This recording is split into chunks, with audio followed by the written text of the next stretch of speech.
Bonjour tout le monde, c'est la première fois que je fais un webinaire comme ça.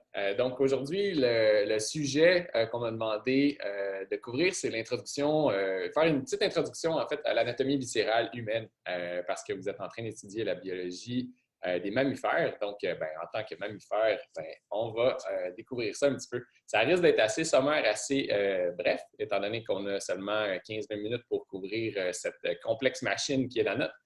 Mais on va essayer de vous donner le plus d'informations possible pour que vous ayez une bonne idée de comment ça fonctionne pour pouvoir la comparer avec les autres espèces que vous êtes en train de découvrir.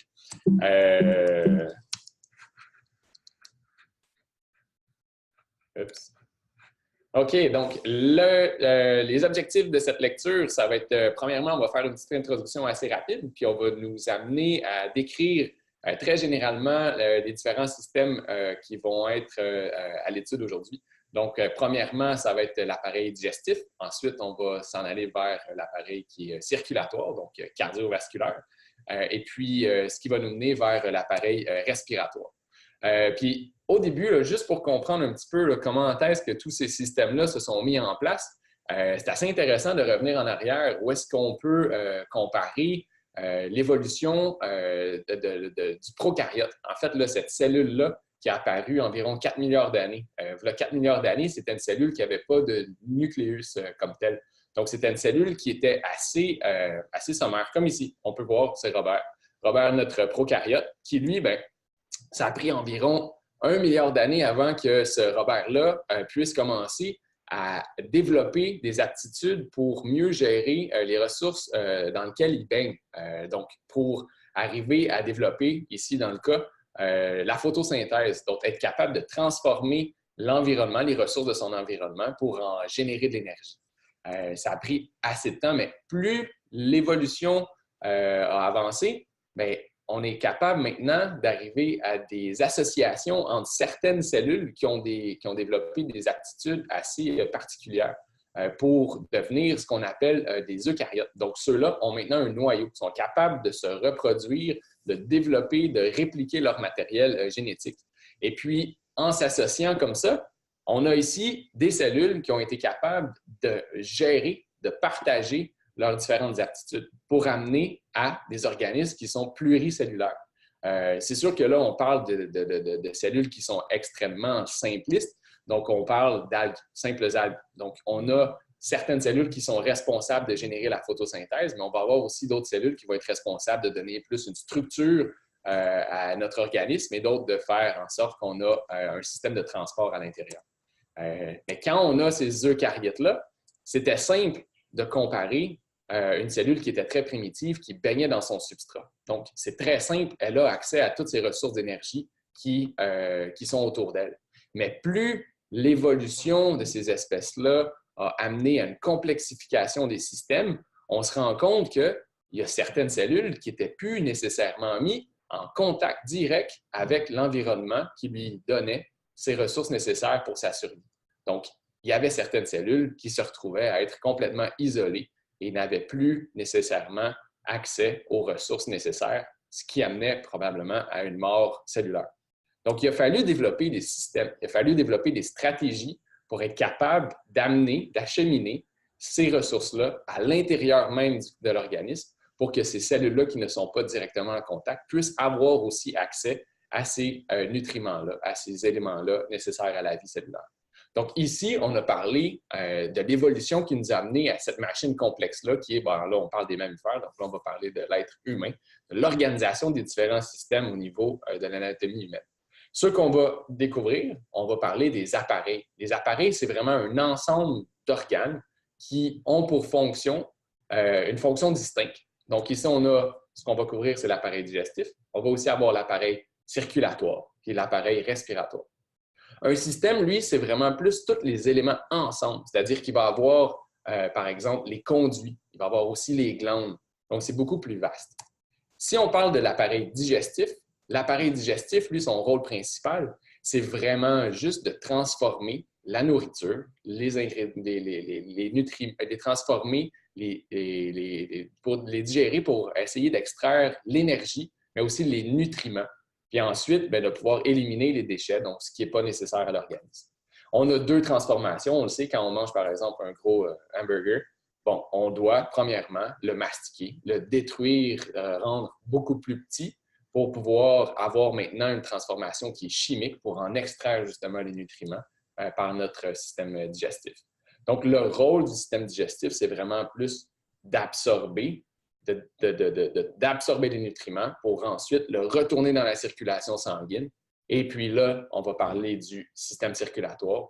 Puis lui, son rôle, ça va être d'acheminer justement ces nutriments-là aux cellules pour pouvoir aller chercher, pour pouvoir les mettre en contact avec les ressources d'énergie. La première région qu'on peut décrire quand on parle du système digestif, ça va être la bouche, les lèvres, on le sait. C'est ça qui est responsable de la mastication, donc la transformation mécanique des aliments en plus petites particules qui vont pouvoir être transformées de manière chimique par les différents organes du système digestif. Quand on regarde la bouche, on peut penser à la langue, on va penser aussi aux dents, aux lèvres, tout cet appareil-là masticateur. On a aussi l'association de glandes salivaires qui, là, eux, vont déjà entamer avec l'amylase salivaire une destruction de l'amylase pour justement commencer la transformation chimique et en plus d'amener un petit peu d'humidification au niveau des aliments. Ensuite, quand on regarde la bouche est directement en contact avec un tube qui est un conduit qui est musculo-membraneux, qui se retrouve à être à l'arrière dans la gorge, qui est notre pharynx. Le pharynx, lui, il est un passage pour tout ce qui est le bol alimentaire, et donc les aliments, mais aussi pour les voies aériennes. Il n'y a pas de distinction, c'est le même tube. Quand on pense à ce pharynx-là, si on regarde ici à l'arrière, on a notre tube qui est musculeux, membraneux juste à l'arrière, et puis à l'avant, on va se retrouver avec la trachée qui, elle, est responsable du système respiratoire. Donc, ce n'est que plus bas, après notre pharynx, au niveau du larynx, qu'on va avoir la distinction entre les deux. Mais au niveau du pharynx, cet appareil ici, juste derrière la bouche, on va avoir notre pharynx qui ne fait pas la distinction entre les deux. Si on revient ici, quand on parle de la trachée, donc le système respiratoire, et l'œsophage, donc juste après le larynx, l'œsophage, lui, c'est un tube qui a simplement pour rôle d'amener, d'acheminer le bol alimentaire de la bouche et du pharynx vers les autres organes du système digestif, donc l'estomac, qui est dans la cavité abdominale. Donc, c'est simplement un tube qui doit traverser la cavité thoracique. Si on prend, par exemple, un corps humain comme ça ici, quand on fait, par exemple, une dissection, une autopsie ou juste une observation de l'anatomie humaine, c'est ce qu'on voit. Si on essaie de transposer notre vue à travers la peau, on va voir qu'il y a une cage thoracique. La cage thoracique qui vient protéger les organes vitaux au niveau de la cavité thoracique. Et quand on l'ouvre, ce qu'on voit, c'est simplement ça ici. Si on enlève les côtes, on va voir qu'on a deux poumons, on a notre cœur, mais on ne voit toujours pas l'œsophage. L'œsophage se retrouve complètement à l'arrière du cœur, complètement à la trachée ici, accolé sur nos vertèbres thoraciques. Donc, l'œsophage, lui, on peut le voir tout le long de la cavité thoracique. Il va descendre, traverser la cavité thoracique pour aller maintenant se vider au niveau de l'abdomen en passant à travers le muscle principal de la respiration, le diaphragme, ici, au niveau de la vertèbre de T8, plus ou moins important. Quand on arrive dans la cavité abdominale, donc juste sous le diaphragme thoracique, on a tous ces organes-là qui sont très orchestrés, qui sont dans un environnement qui est assez contraint. Donc, ils ont chacun leur espace, ils ont chacun leur interrelation les uns avec les autres.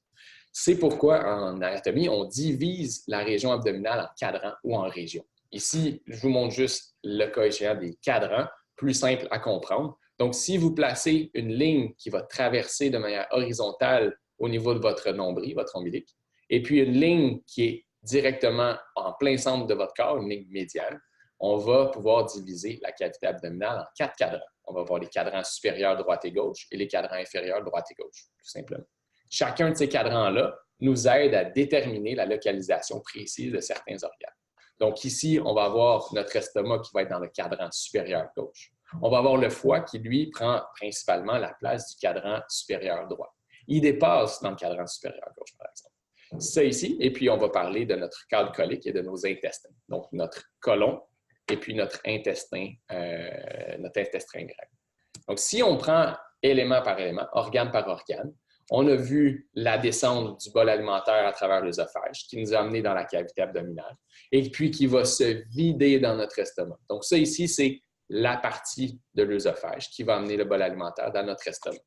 Le rôle de l'estomac, lui, c'est de continuer la digestion, la transformation mécanique, mais aussi de commencer la transformation chimique avec les sucs gastriques qui, eux, vont transformer le bol alimentaire en ce qu'on appelle la chyme.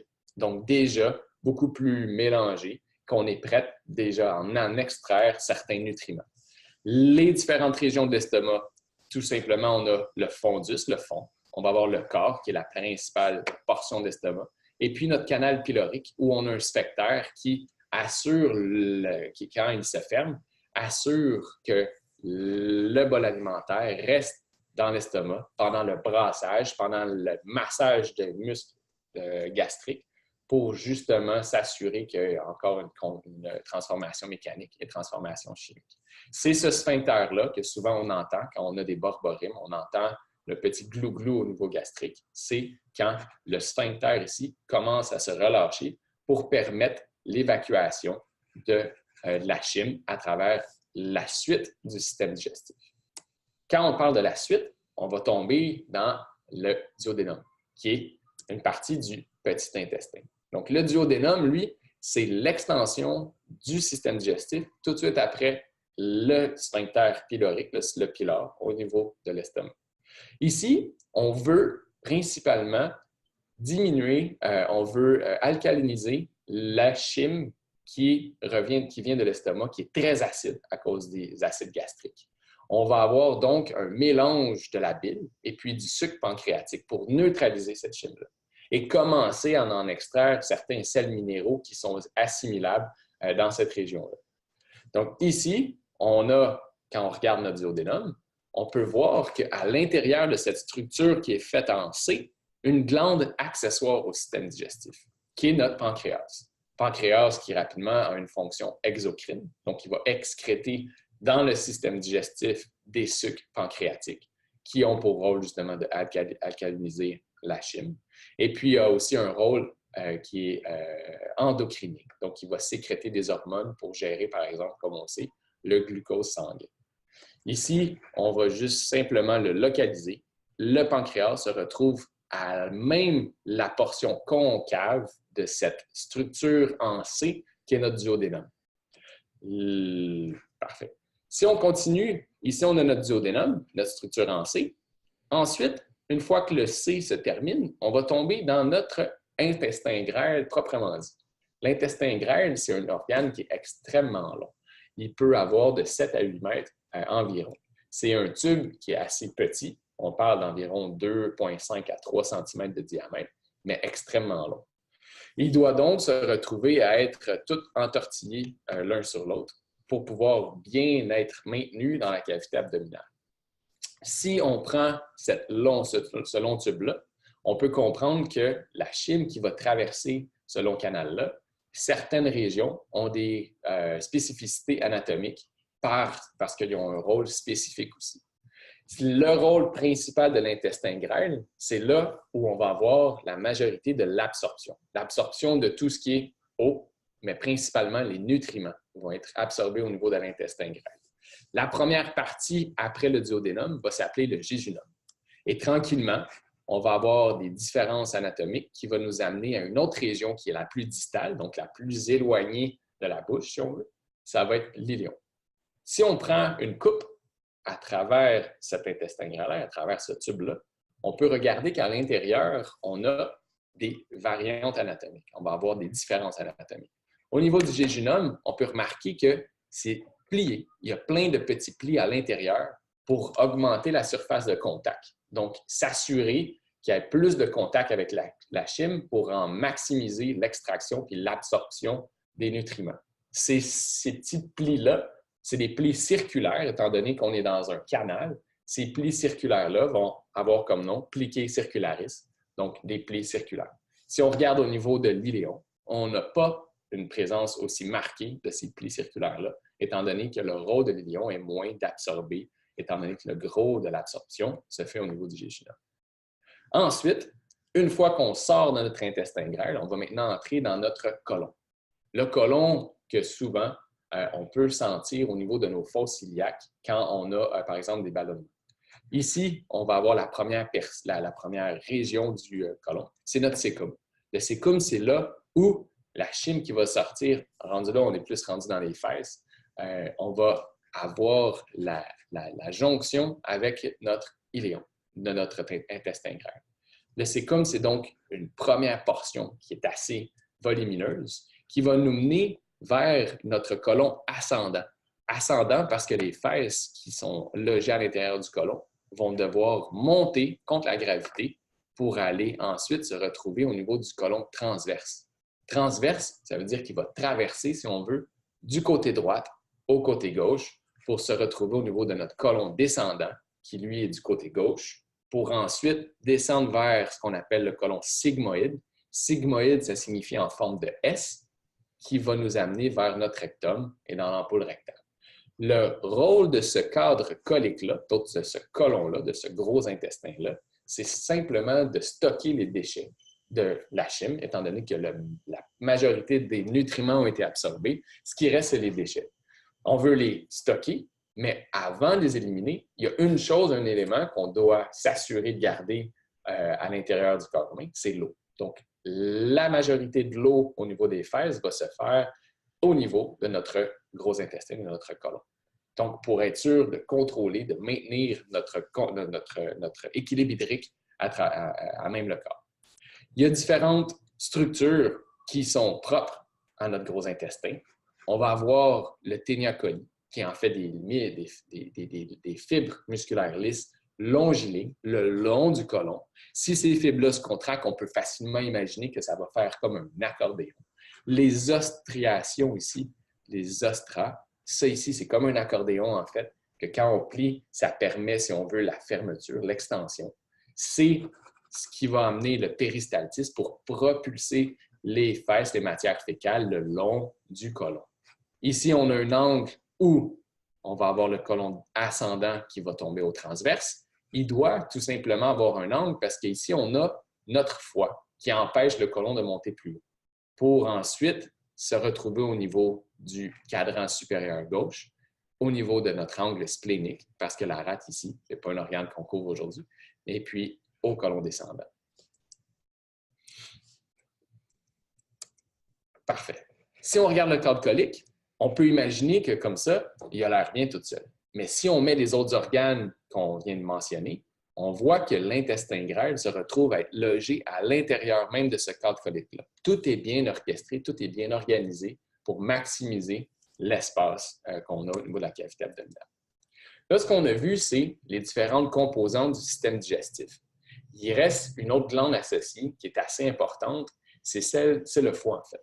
Le foie, lui, va recevoir le sang qui vient du système digestif parce que si on y pense bien, le sang qui recueille, le sang veineux qui recueille les nutriments du système digestif ne doit pas nécessairement retourner directement au niveau de la circulation sanguine avant d'être filtré. On veut s'assurer qu'on en extrait, qu'on en enlève tout ce qui est potentiellement peut-être toxique, de filtrer avant de le retourner au niveau de l'organisme. Le foie, c'est son rôle. Si on regarde ici, on peut voir qu'il y a une veine qui s'appelle la veine porte qui va recueillir, qui va collecter tout le sang veineux qui vient du système digestif des différents organes qu'on vient de couvrir. Ça ici, ça va aider justement à épurer le sang, à stocker, puis à même synthétiser les différents nutriments qui ont été recueillis. Le foie a aussi comme rôle, avec la bile, donc de digérer les graisses, qui, elle, est sécrétée au niveau du duodénum. Une fois que ce sang-là a été filtré et épuré, il peut maintenant retourner au niveau de la circulation sanguine. Ça ici, c'est le foie, juste ici. Donc, on a vu qu'il se retrouve dans le cadran supérieur droit et il déborde aussi un petit peu au niveau du cadran supérieur gauche. Si on enlève le foie, c'est ce qu'on voit ici derrière. On peut imaginer que le foie qui reçoit le sang du système digestif par la veine porte, une fois qu'il est filtré, peut se retrouver et peut retourner au niveau de notre veine cave inférieure via les veines hépatiques pour maintenant être amené au niveau de la circulation sanguine, au niveau de la circulation systémique. Parlant de la circulation systémique, on a vu que là, on a un système digestif qui nous met en place, qui est mis en place pour justement aller chercher les nutriments dans l'environnement, les synthétiser et puis les amener dans un autre système qui, lui, a pour rôle d'acheminer ces nutriments-là jusqu'aux cellules qui n'ont pas nécessairement un contact direct avec l'environnement, avec les nutriments qui sont potentiellement nécessaires. Donc, la définition de l'appareil circulatoire, c'est juste un ensemble de conduits qui a pour rôle d'assurer le transport de ces nutriments-là et d'amener ces nutriments-là pour qu'il y ait un échange interne avec les cellules qui sont à l'intérieur de l'organisme. Et ensuite, de recueillir les déchets métaboliques pour les amener aux systèmes qui sont plus excréteurs, qui vont amener à l'élimination de ces déchets-là. On a deux systèmes de circulation. On a le premier qui est la circulation systémique, qui va amener le sang à travers tout le système de l'organisme. On va penser à les petites artérioles qui vont de notre cuir chevelu, par exemple, et d'autres artérioles qui vont aller jusqu'à nos gros orteils. Donc, pour l'ensemble du système. On a aussi la circulation qui, elle, est pulmonaire. Donc, le rôle de cette petite circulation, c'est d'amener le transport du sang, qui est désoxygéné, vers les poumons pour pouvoir les réoxygéner le sang et le ramener au niveau de la circulation systémique pour amener de l'oxygène à toutes les cellules dans le corps. Et puis, on a le système porte qu'on vient de mentionner, qui, lui, c'est un système distinct au système digestif, juste pour recueillir le sang veineux du système digestif et l'amener au foie pour le traiter avant de le retourner à la circulation. Ça, ici, c'est juste un petit schéma, très simpliste, en fait, qui démontre bien comment c'est organisé. On a notre cœur, qui, lui, c'est juste une pompe. C'est vraiment une pompe, mais divisée en comme une pompe double, en fait, en deux côtés. On a le côté qui va recevoir le sang veineux, donc par la veine cave inférieure, par exemple, celle qui reçoit le sang du foie et de tous les parties abdominales et distales des jambes. Et puis qui reçoit aussi le sang veineux qui vient supérieur de la cavité thoracique, qui vient de la tête, des bras, au niveau de la veine cave supérieure. Cette partie droite du cœur-là, la partie veineuse, va recevoir via l'oreillette droite, le pousser vers le ventricule droit, qui lui a pour rôle de projeter le sang veineux au niveau des poumons pour aller le réoxygéner.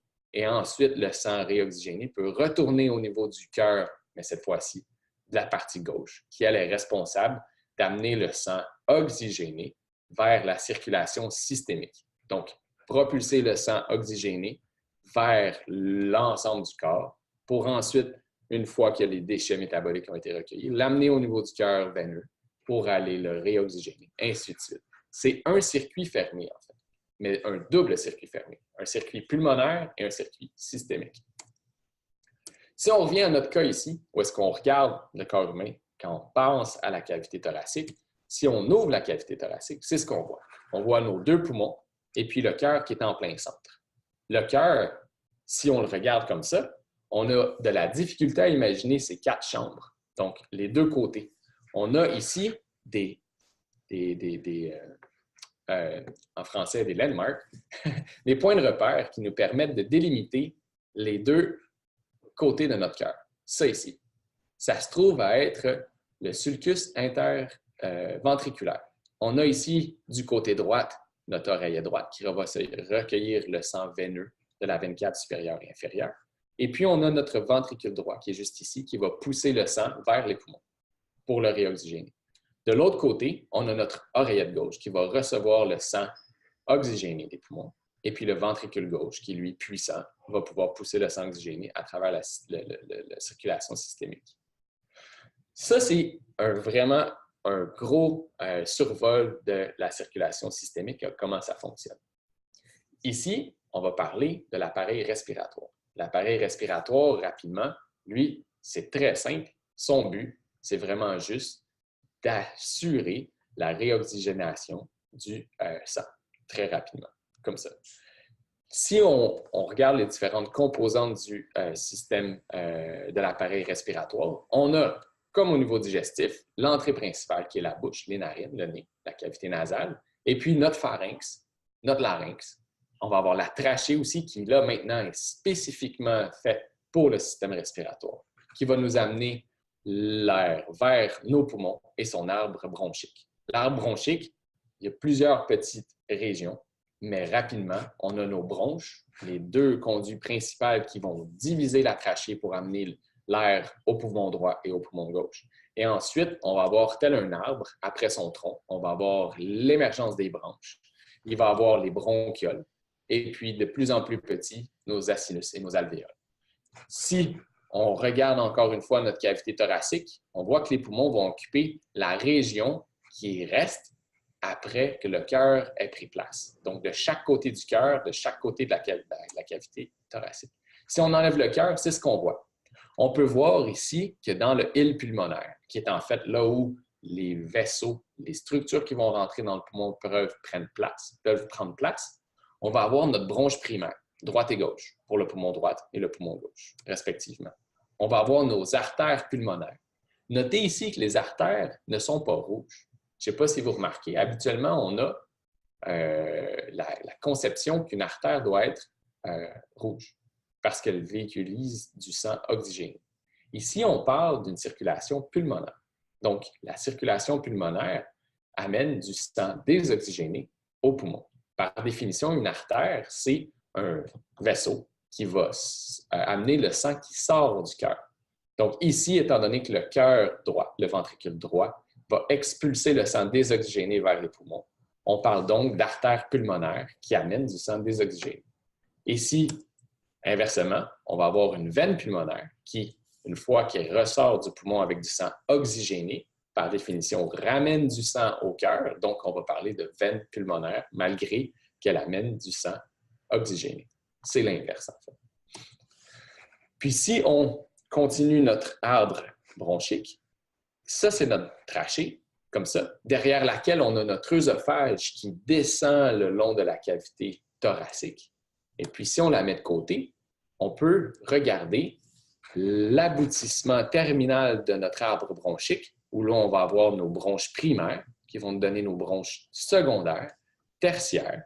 Et tranquillement, plus on avance, plus la structure cartilagineuse va s'amenuire et puis va nous mener vers ce qu'on appelle nos petits alvéoles. Les alvéoles, c'est là où il y a un échange gazeux. C'est-à-dire, c'est seulement à cet endroit-là que la membrane cellulaire est tellement mince qu'on permet une perfusion gazeuse, donc un échange au niveau de l'oxygène et du gaz carbonique pour pouvoir réoxygéner le sang et éliminer le gaz carbonique. Tout ça, en fait, tous ces systèmes-là, le système digestif, le système circulatoire, le système respiratoire, avaient simplement pour but que notre petit Robert ici, qui est en plein centre, qui n'a pas nécessairement accès à tous ces éléments-là de l'environnement pour assurer sa vie cellulaire, peut avoir justement un acheminement de ces nutriments-là à l'intérieur pour être sûr que même la cellule la plus cachée dans ton organisme puisse pouvoir vivre comme si elle était directement en contact avec l'organisme. Ça conclut assez notre bref survol de ces trois systèmes-là au niveau de l'anatomie. C'est beaucoup plus complexe que ça, mais ça vous donne quand même une bonne idée d'une anatomie comparative avec les différentes espèces du règne mammifère. Merci.